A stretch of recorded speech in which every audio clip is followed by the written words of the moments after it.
Now he knows why he should. So, all right, today we're talking about cataloging, and we wanted to make this especially pertinent to the library managers. We could have talked a lot about what the catalogers do behind the scenes, but I wanted to make sure this is applicable for the managers so that you are able to get something from this. And then if you have questions about behind the scenes and what Darby and Ashley are working so hard at in their office, you can always ask us or ask Darby and Ashley because not hiding it, I just wanted to make sure you had information you could take from this very specifically. And of course, you can always ask any of us questions. And if you have questions about specific records or specific items that you want to add, I know a lot of you do this already. You submit help desk tickets, which is perfect. Continue to do that. And as you know, Darby and Ashley are really good at getting back to you very quickly. So keep that up. That's awesome. Today we have Michelle here with me to monitor the chat and do some general facilitation, let people in and watch the chat. If you have any questions, just throw them all into the chat and Michelle will interrupt me, or I don't know, she'll decide how to do it, but she'll make sure we get your questions answered.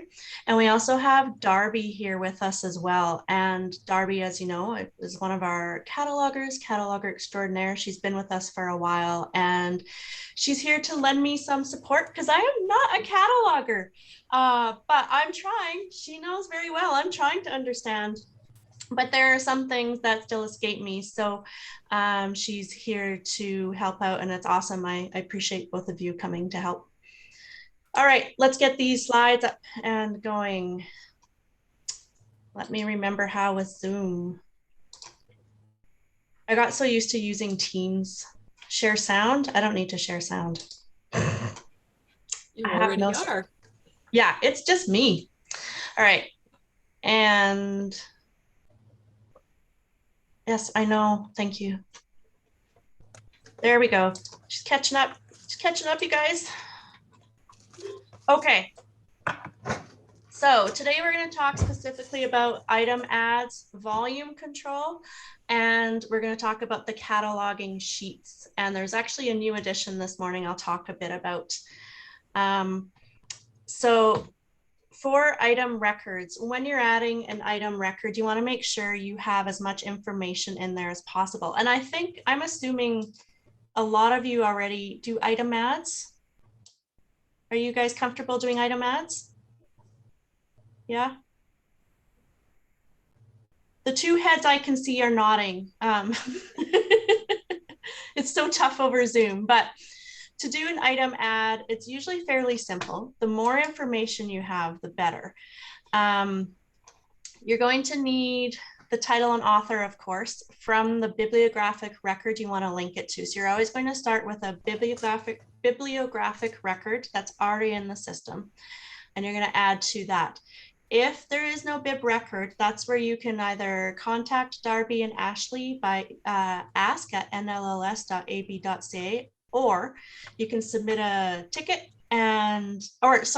contact them, or I'm blanking, guys, fill out a cataloging sheet, which I'll talk about at the end. You're going to need all the information that your library requires for the item. So call number, which collection it's part of, shelf location, so where it's going to sit in your library. If there are any fines attached to it, like a fine code, what the loan period is going to be, how many renewals that item can have, who can place the holds, as in, is it going to be loanable outside of Northern Lights? Is it going to be loanable outside of your library? And any other additional notes for contents, like contains one sewing pattern, or we talk about damage as well. It came at, two of the pages are folded very badly, or it was returned with a coffee stain that you deem not bad enough so that you would have to remove the book. You're going to keep it in the system. So you're going to want to include all the information you want to attach to that. And sorry, I just want to go back to who can place the holds. I feel like I didn't explain that very well. It's in the bottom right-hand corner where it says request, and there's loanable outside system, holdable, and limit to.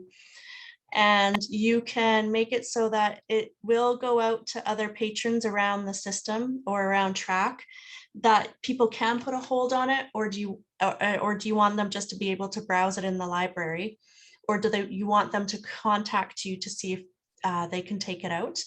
And do you want them only to pick it up at your library? That's totally fair. And it could be loanable to patrons from outside of your catchment area, outside of your library's region, but they still have to come pick it up at your library. Or do you want to limit it to patrons from your library only? As part of track, we ask that you don't do this very often because we're part of a consortium where we all agreed to share our items with each other. But there are some things that you will want to keep close to home, like local reference books or things that are super valuable and could get damaged while traveling. So it's okay to have some things that you pick up only at your library or available only to your patrons.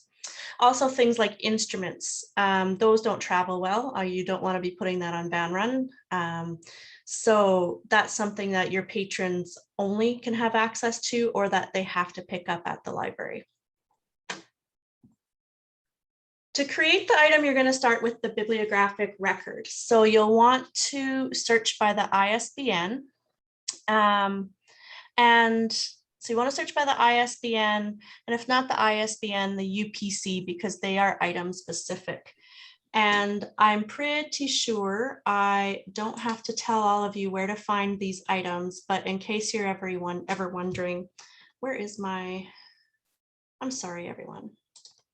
Ha! Michelle, you can cut that out, right? Of course, the UPC, I don't know if my background will allow it, but the UPC is the bottom of the book. You'll just have to imagine it. And the ISBN is there as well. So you'll use those to search. We're going back. Are we? Now, sometimes newer ISBNs, they usually start with 978 and are 13 digits long, and UPCs are 12 digits long, but both can work for a search as long as you know the difference between the two. Older ISBNs are 10 digits long, but either way, regardless, the book will say ISBN 978, number, and so on, or ISBN 0385, and on and on and on. So it will say ISBN to help you identify it. And other items like DVDs or even just cake pans and telescopes, they won't have ISBNs, but there might be another number you can search by, or most likely for special things like that, you'll be contacting us to do a special cataloging project for you. Periodicals, they sometimes come with an ISSN, but they can be harder to find. The magazines sort of hide them sometimes, or they're hidden on like the, I want to call it a credits page, but the page with all of the copyright information and the editor information. And so sometimes it's just easier to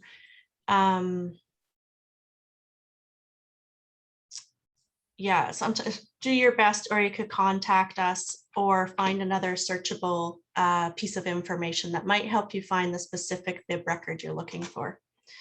Clear as mud, everyone? Does anyone have any questions? No, I know this is stuff you guys have probably all been doing for a very long time. Okay. So once you have found the appropriate bib records, you found the record you want to attach your item to, you'll be going through the tools menu to create the item record. I want to point out here, we've run into this a couple times in the last little bit, where when adding an item like a DVD, someone at some point, somewhere in the history, found the, pardon me, they found like a VHS version and attached the DVD to that. And then it becomes like a small amount of work to separate them. But you just have to be careful and make sure you're finding the same format. It's the same with paperback and being attached to hardcover. You don't really want to do that. You want to make sure you're attaching the same format to the format of the bib record, or the bib records format. I don't know the right way of saying that.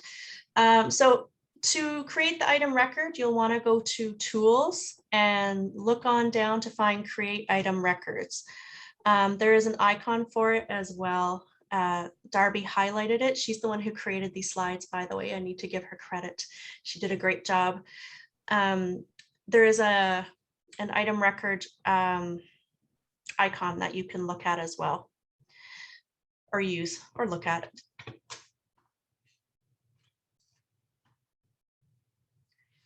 So after you've clicked on Create Item Records, you're going to get a new window called New Item Record Options. You'll be able to add the barcode, the price, and the call number information here. And then you're going to be selecting a template from the drop-down menu. It's going to be initially labeled None, but it'll autofill with the rest of the information once you select which template you're going to use. And this all ties back to the collection profiles that we went over with you and that we update every year. If you're wondering why we do this annually, it's to make sure your records will be consistently correct and that we're doing it, we're cataloging them correct, and that people will be able to find them quickly. I stopped sharing. That was an accident. We're going to jump back in.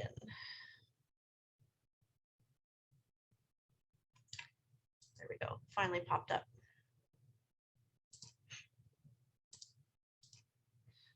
So right now I'm in Polaris. I go through with the remote desktop app. So mine looks a little different than yours probably will.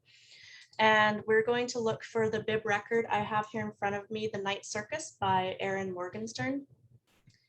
And we're going to find that Night Circus, not cricket, circus. And I want to find, or I could do it the way Darby actually asked us to. How about that?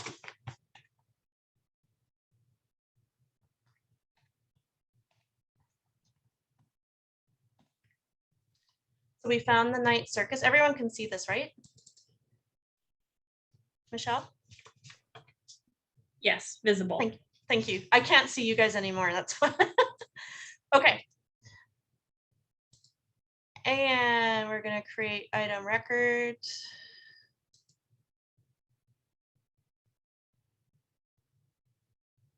And we're going to wait forever. So it's going to look blank like this, and you'll be filling in all of this information. So your call number, your price. You're going to leave this in processing for now. And then your template. Sorry, I should not jump so fast. Your template will be down here. Yeah, it's not doing it for me now. Ha, there we go. And you'll choose your template. These are your little collection codes from your collection profile. I'm not going to choose any today, but if you did, your information would automatically populate across the line here.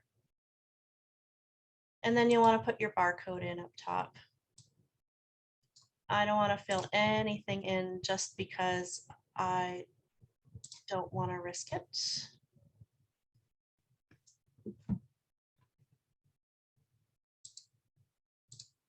Okay, fun. No polls or quizzes. Does that still make sense? I think you guys are all good at this. You do it all the time. Yeah, just making sure. No, don't.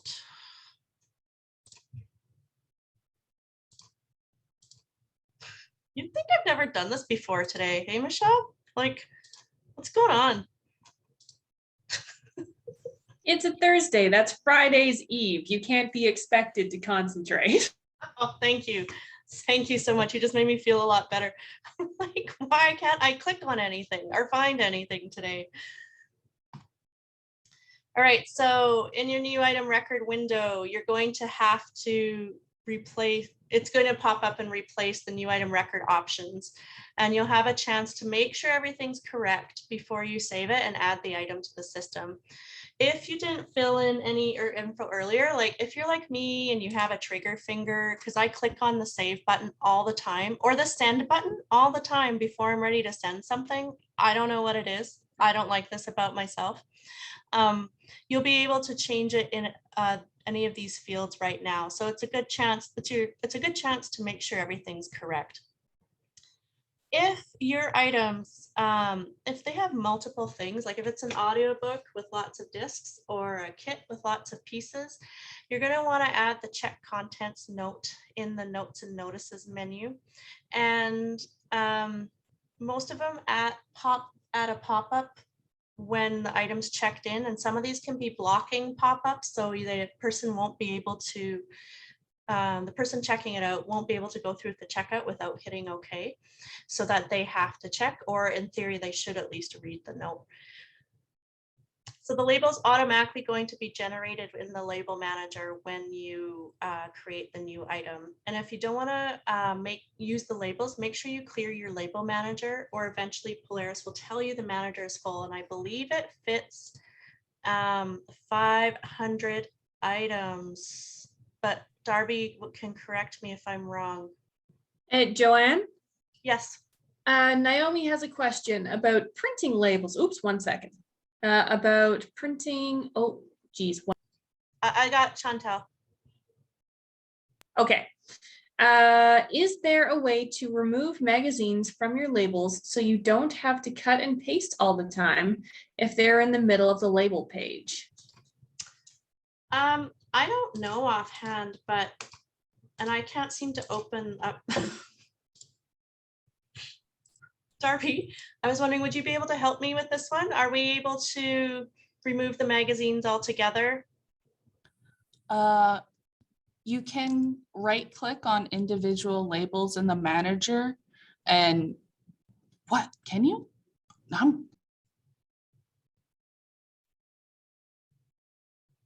Are you testing it?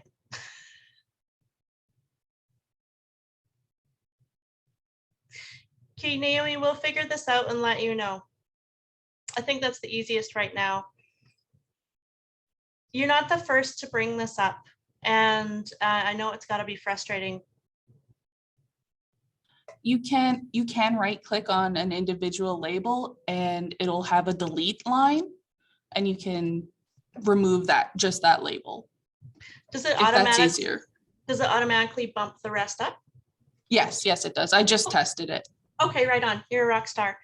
So Naomi, unfortunately, you still have to click on each label individually, but it will automatically adjust for the blank space if you were to do a cut and paste. Yeah, Naomi says, we don't put labels on our magazines. This is why I am asking. Thanks. Yeah, you're not the only one who doesn't put labels on their magazines too. So I don't know if there's an easier way that maybe Michelle, you and me and like catalogers, I don't know, I shouldn't be roping you into this, but maybe me and the catalogers can discuss whether or not there's a way to make this easier for people, or if this is just how Polaris is, but we can talk about it more, Naomi. Is that okay for now?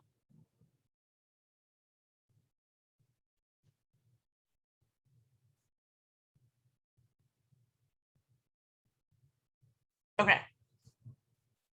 Okay, right on.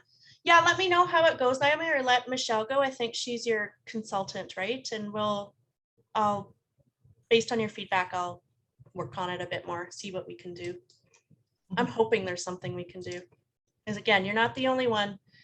And I can't imagine how frustrating that is.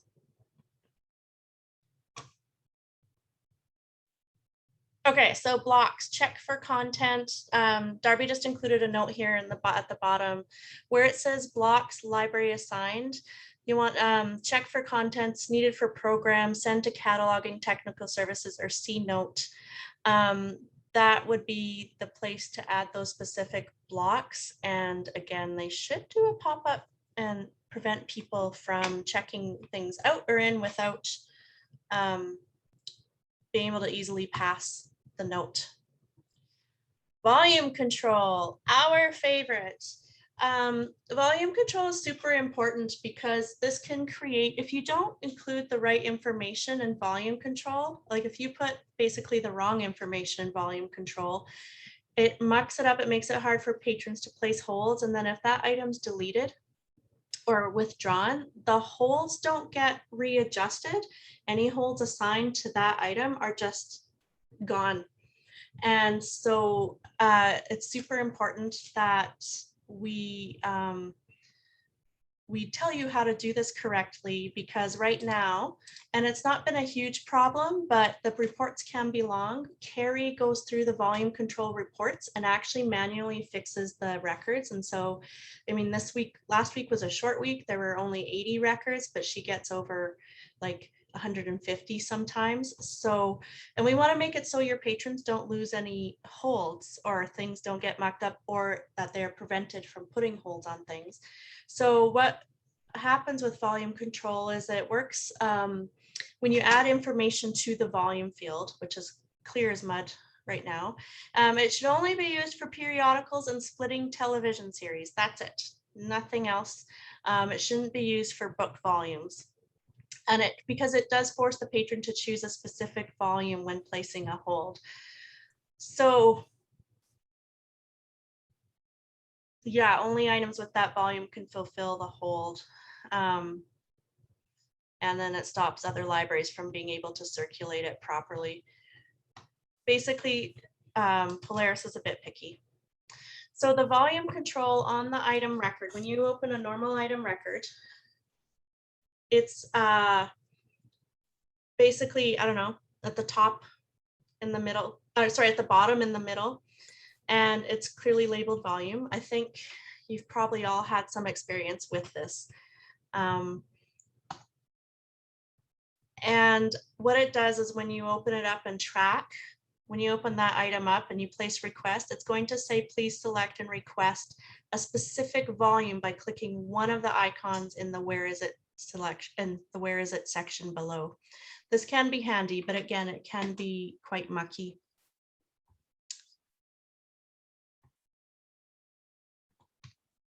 Sorry. There are some rules too in Darby. I'm sorry, I'm going to call on you again. My bad. I just forgot to include this. You're not supposed to have spaces in volume control, right? Isn't there something about spaces?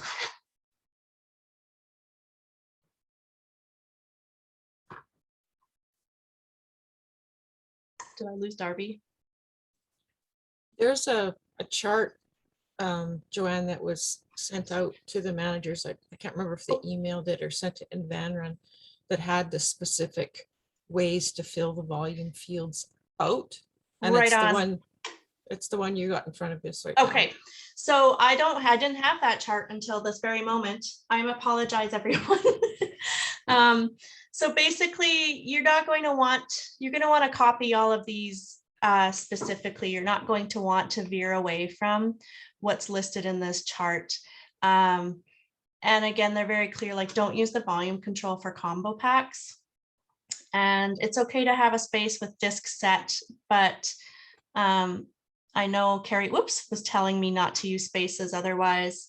And yeah, it's just really picky. We have something in Niche Academy for this. If you're interested in finding it, I can grab the link for you after.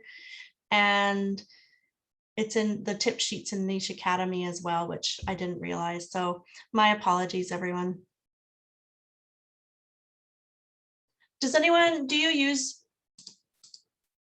have problems with volume control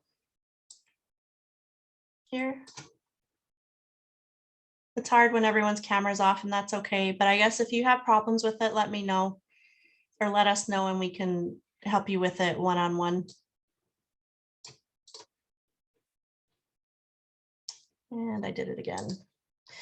All right, and the last thing I want to touch on is cataloging sheets. Joanne, Yes. I'm sorry. I No. just wasn't clicking my buttons fast enough when you were asking that question. Yeah, it's So okay.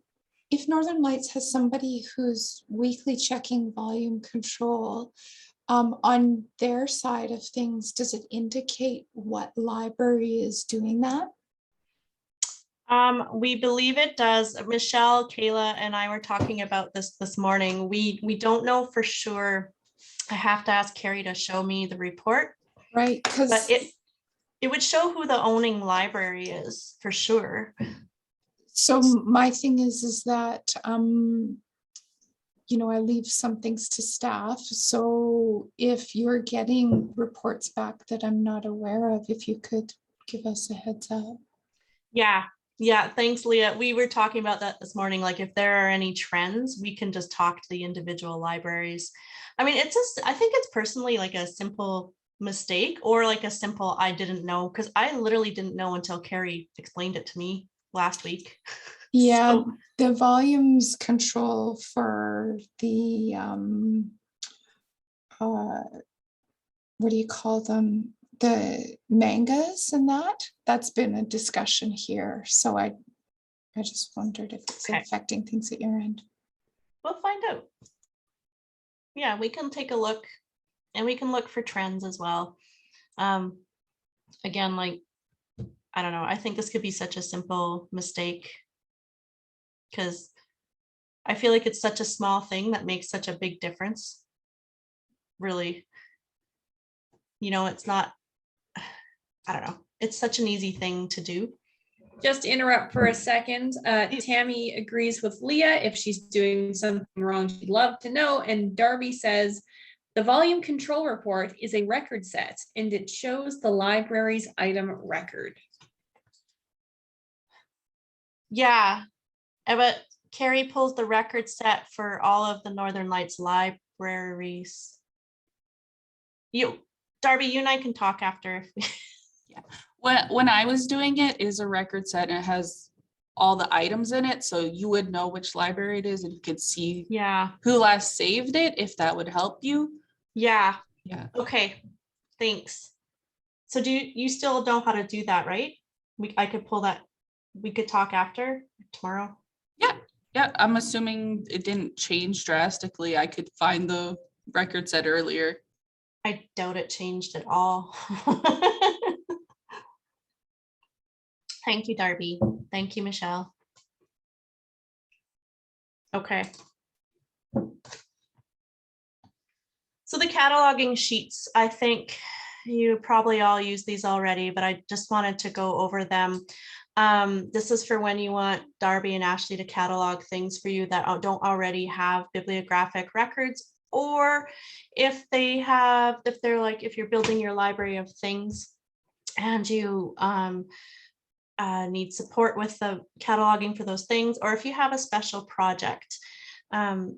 When you fill out the sheet, there's no more than 24 items per week allowed, and that's over 2 full cataloging sheets per week. And you can rush up to 6 items, that's 6 per cataloging sheet at a time, once a week. Usually Darby and Ashley can accommodate a rush of up to 12 items, so 6 items across 2 cataloging sheets in a week, but we can't guarantee 2 in a week, but if you want to send it, they can sure try. And what happens is the cataloging sheets are placed in the order of arrival with all the other items coming in, but if you put a rush on it, it gets bumped up. That's why we only ask for 6 rushed items at a time. The cataloging sheet is available on our website right now. That will be changing. We'll be making sure that you know where it is when we do change it. And I believe it's on Niche Academy right now as well. We want you to, if you could please make sure the catalog sheet is typed if possible, and that you include the packing list of items to be cataloged. And all listed items are being sent to Northern Lights. Yeah, and send all the items with us, with your stuff. Oi, to us. I am so sorry, everyone. This has been the longest hour you're ever going to have in your life with the way it's going today. One more interruption from me in here. So Naomi says, first of all, yep, this is the first time she's heard of volume control, so she'd like to be notified if there are any issues on her end. Yeah. Darby says, a lot of the time, the volume control report pulls correctly made items. It seems to pull anytime someone in the Northern Lights system puts any information in the volume field. And then Naomi also says, are the sheets a PDF fill-in? Okay. So, thanks. And that was many things. So if you need me to go over them one at a time, we can do that. That's okay. And Naomi, yeah, we'll contact you if there is a problem. And if you need any more help with the volume control, let us know and we can go through it with you again, because I went through it kind of quickly, but maybe we could pull up an item that you are trying to catalog that would have volume control, and we could do it together virtually. And that way, maybe, we can make sure, we can make sure it's going well for you. Darby, yeah, the volume control pulls correctly made items that anytime someone uses something in the volume field. So that's good news then, because the long reports that Carrie's been getting, that doesn't mean or the long record sets that Carrie's been getting, it means she probably doesn't have to fix all of them, but she does have to go through each of them. And are the sheets a PDF fill-in? I don't think they are. And I was thinking about that, Naomi, as I was saying it out loud. So I'll take a look at what they are and how we can make them typable. They're a Word document, I think. Okay. And I just type the stuff in. Okay, straight into Word. Nice. Thank you, Tammy. Tammy did one today. They're typable because they're in Word. All right. Excellent. Thank you, everyone. So we want to make sure all your items have been properly stamped by your library, so that if something goes amiss, awry, we can make sure they get back to you, or they get cataloged correctly. And you want to make sure you have all the information we ask for. So the title, the barcode, and then the collection as per cataloging profile. It's the third column or the middle column. You want to put that in because that's how we know where, according to your collection profile, we are to put it. So again, it goes to the right spot in the library. You get the right spine label. And you want to make sure you put in the cost of the item too, because ultimately it's going to add to the value of your collection, and you want to make sure that's accurately reflected on the record.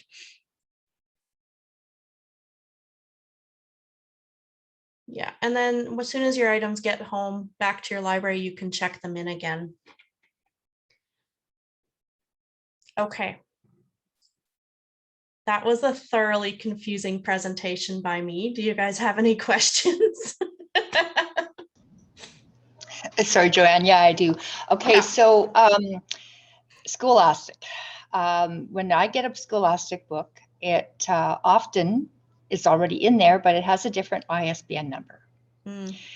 So should I send that in to be recatalogued, or when Amy was here, she had me just send a picture or a scan of the front cover and the title. You just email it to her, and then they just added that ISBN number to the bib record. How would you like me to continue doing that? Darby, how do you think you and Ashley would like to handle that? Does that happens all the time, Tammy? Well, not all the time, but often. Scholastic books are the ISBN number is different sometimes. And yeah, they're sneaky. I'm not sure why. Yeah, I don't know why either. Because it's a different publisher. There is a form for sending in items that you need to add an ISBN to the bib record. I'm not sure where that is, but I know. I will find it. And then so you just do it over. So I probably just do what I was doing before then, Betty Lou. You just do it email. Yeah, correct? yeah. I'll just. Yeah. that's what I was doing before, but I just, I haven't done it yet for a while, so I don't know. I didn't know if things changed or not, but I'll continue doing it Yeah. until I'm Susanna told did not one. to. Yeah, Susanna did one yeah, there- last week.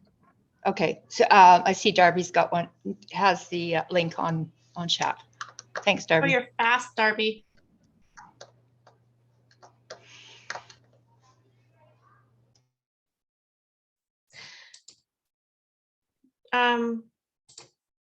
Sorry.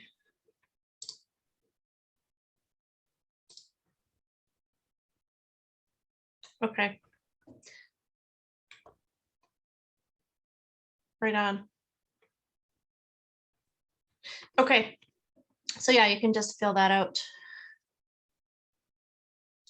I forgot to mention too, if your library has, if you are cataloging things to add, like musical instruments, telescopes, cake pans are quite popular right now. The catalogers are coming up with a special sheet for which that will collect information on the items you want cataloged, and it'll collect very specific information. Some of it's a little different, and we'll need you to fill that out with the items, or depending on the size of the items and how many, you may not have to send them in. Also, if you have a special project, if you have a special project you want us to do for you, like cataloging a large number of items, or recataloging something, filling out that sheet once we have it created, they're working on it next week, we'll be able to start a conversation with that and be able to schedule in bigger projects. And so hopefully that'll help ease the conversations a bit, because they've been coming up more and more. Just a note, Darby says in the chat about the link that she posted, you'll have to log in, but that's the digital send in ISBN. So it's Naomi here. So I'm processing DVDs. So that's the volume control you're supposed to use for splitting television series. So usually we do it by season 1, season 2, season 3. Is that not right? No, that's right. You don't have to split. When we say splitting TV series, we mean like season 1 comes in a 5-disc set. And so you want to put season 1, disc 1, season 1, disc 2 as a separate item record, season 1, disc 3. I should probably confirm, Darby, I'm correct, right? It's however you want to split up a television series. You can have them on separate bib records. Like for if it's like you bought the whole series and it's 12 seasons or something, you can have it split up into separate bib records, but some libraries like to have it on the one bib record. And that's when you would use the volume control. And I think track if you guidelines like to have it be disc 1 and 2 and stuff like that.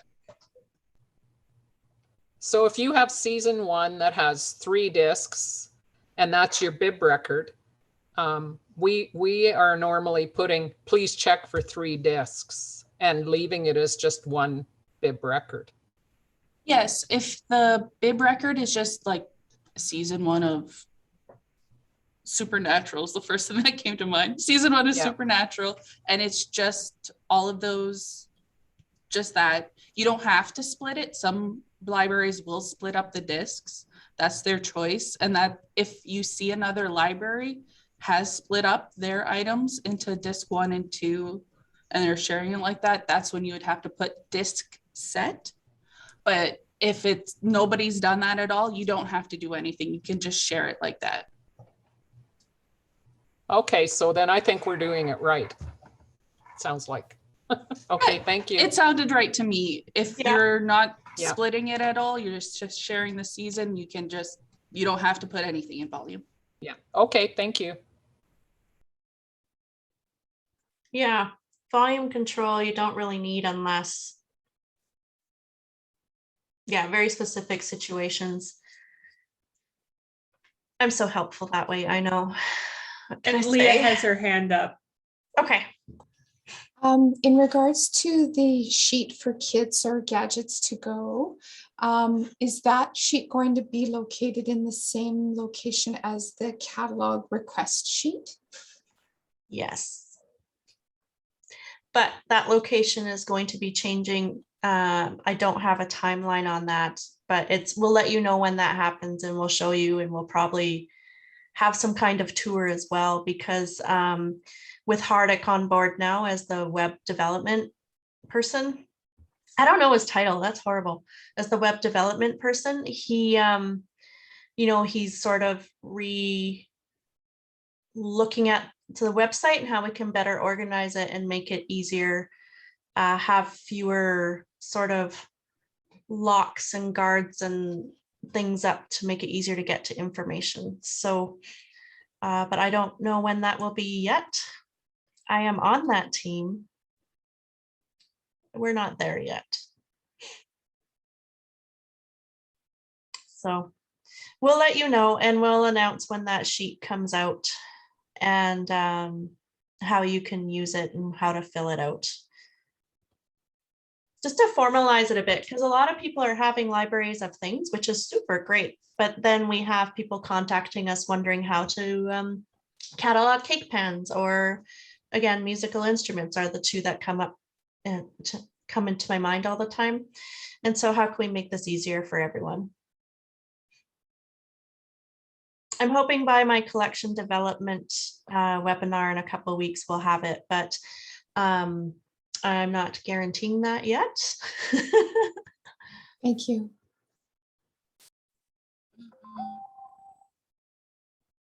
Any other questions? Michelle's thinking, I think.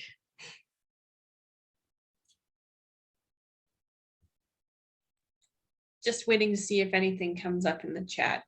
Ooh. Giving people a few seconds to type things out. I know I'm not that fast when I'm typing. When I try to type fast, just because I feel pressured, I just make a million mistakes. Yeah, I'll mute this before I.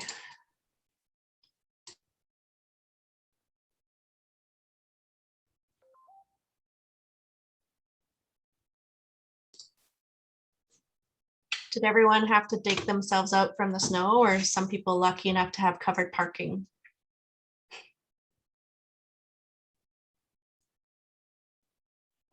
Nope, we dug out. Yeah, But we did too. Yeah, on Tuesday I got 2 miles from home and turned around and came back. Yeah. Yeah, it was Tuesday was harsh. It was awful. Like in like a lion, hey. Naomi says she's got a garage, but lots of snow in the driveway. She had to dig out about 8 inches of snow.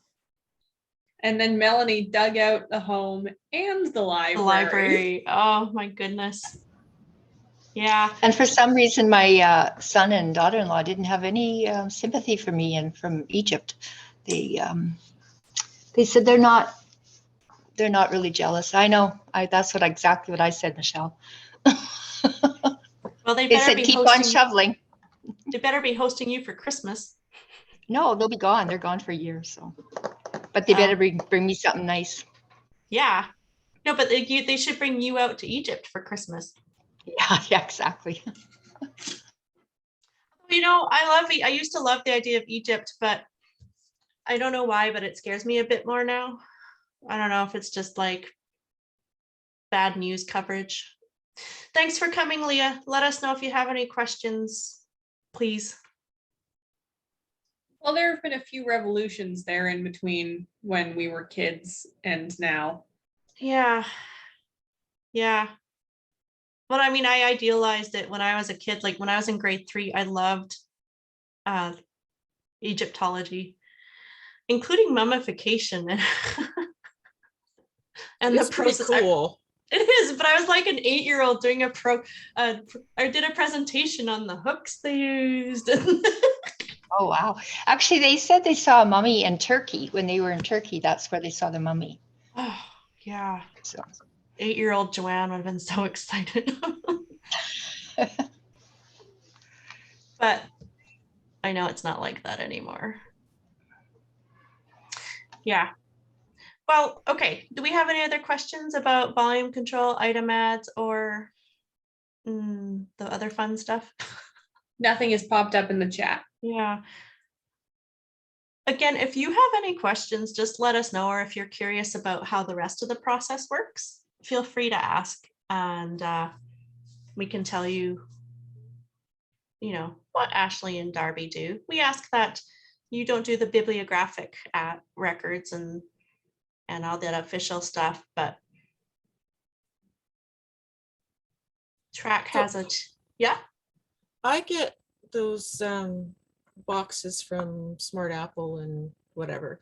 And when I get the invoice, they always ask me if I want the MARC records. And I'm kind of like, I don't know. I think Northern Lights probably already gets them, but I don't know if I should say, yeah, send them. Darby, do we want the MARC records?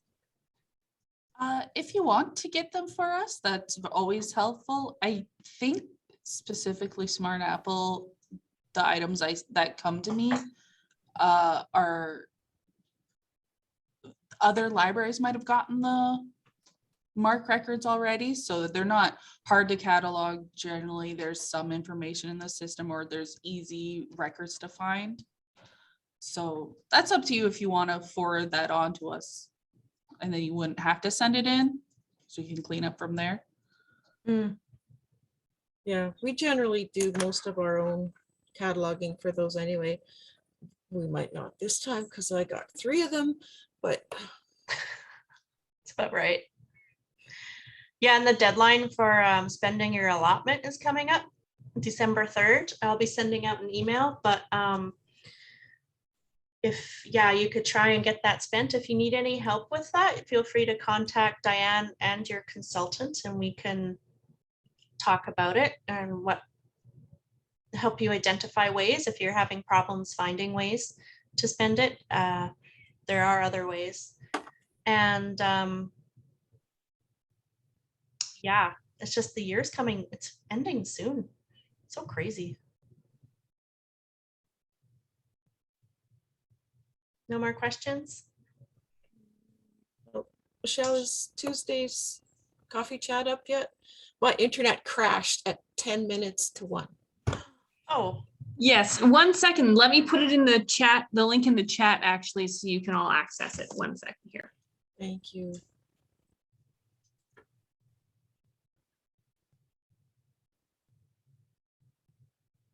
We generally have, it's been really, really good. It's since we switched to satellite, to ExploreNet, but yeah, Tuesday was not a good day for it. oh no, Thank and you, Michelle. I lost my service with my phone too. Like, I think we all just sort of, no, that was Monday. Never mind. I don't know. This week's a blur. We all had problems. I know there were a lot of people who were bouncing in and out of the coffee chat as service came and went. Yeah. But it's a good one. We had Tim on, and so it's mostly IT Q&A on there. Right on. Sweet. Darn, I missed a chance to harass him. You can harass him anytime. He's so harassable. It's fine. I know. Jesse like does it all the time. Yeah. He just takes it. He's really funny. We're waiting for the day he like explodes. But it's all good. He's a lot of fun. I'm glad we have him now. Yeah, He has a new puppy. Team. He has a new puppy. Yeah. Yes, all of the puppies make vocal appearances on the coffee chat video. Sweet. Bye, Naomi. He must have sisters. Yeah.